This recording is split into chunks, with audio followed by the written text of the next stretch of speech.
السلام عليكم. واحد تحية ديال الاحترام لكافة الناس الطيبين. الصحن يتمركز أو يتواجد في قمر الأوتيسات 9 درجة شرق.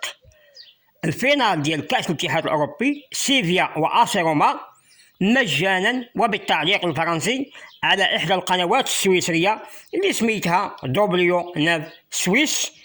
والقمر وهو الأوروبير سعود قبل ما تلحق الهوتبورد تردد 12034 على 27500 فيرتيكال اللي كتدخل مع القنوات الافريقيه، ومنها قناه اورتيم ديال مالي كتدخل مع هذه القناه ديال W9 سويس اللي هي. واعتذر عن رداءة الصوره، رداءة الصوره اللي عندي في التلفازه عاديه، معذره.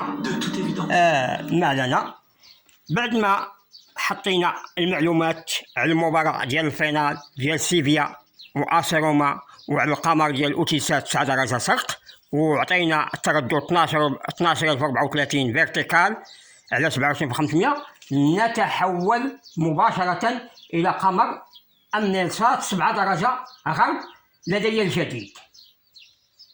فوالا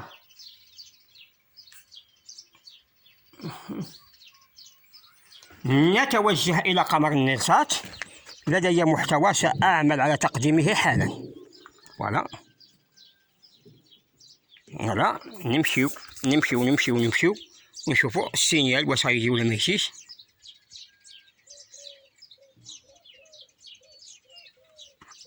باقي ما جاش.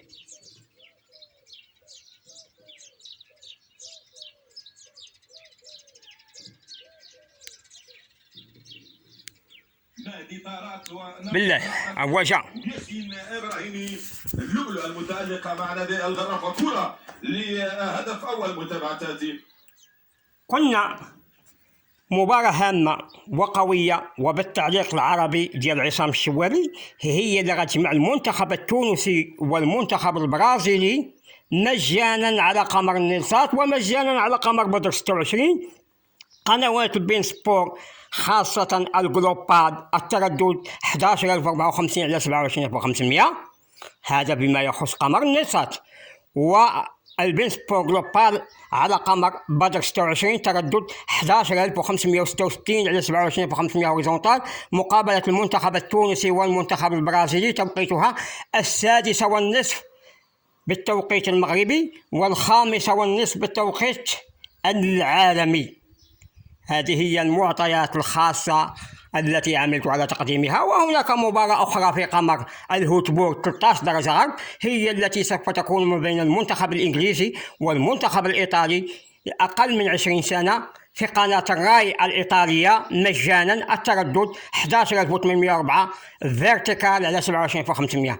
أعانكم الله بالمحبة وبالخير وكل الاحترام وكل التقدير لكافة الناس، ومني لهم كل التقدير والاحترام والتشريف. نعاود نقولها وأنا أعتز بهم وأفتخر بهم. ما كاينش تواضع، راه كاين. حنا عبوفرية، ما كاينش شي بوخ ولا شي حاجة. ها التلفازة عندنا، ها التلفازة عادية، ها وارتقاء هذه هي البين سبور جلوبال 11054 على 27500 اللي بغا يتفرج في المنتخب التونسي والمنتخب البرازيلي. المحلي هادشي هو اللي كاين. الله يعاود.